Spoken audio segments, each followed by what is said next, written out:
Ысыкульская область. 2022 жыл 29-30 май күндөрү Ысыкөл областына өтө каттуу кар калын жагандыктан көптөгөн чабандар дайынсыз жок.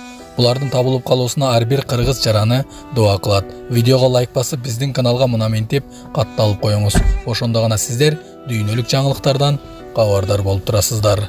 Ысыкөлдө кар калың жаап, чабандардын дайыны жок болуп жатат. Ысыкөл облусунун Ак Суу районундагы Сырт өрөөнүнө калың кар жаап, малчылар менен малдар дайынсыз болууда. Бул тууралуу Орунбек Маданбеков Турмуш басылмасына кабарлаган. Маалыматка ылайык, 29 майда кардан улам ашуулар жабылып, Каракол Эңилчек унаа жолуна көчкү түшкөн. Номер 11 жол тейлөө мекемесинин 2 техникасы түнгү саат 12:30да көчкүнү тазалап өтүштү. Кече 30 майда малчылар менен байланыштык. Эңилчекке 55 сантиметр кар түшүптүр.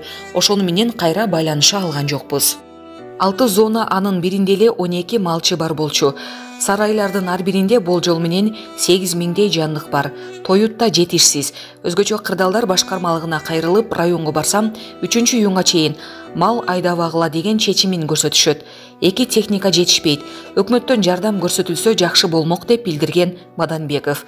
Белгилей кетсек, аба ырайына байланыштуу Кыргызстан боюнча бир канча жол жабылууда.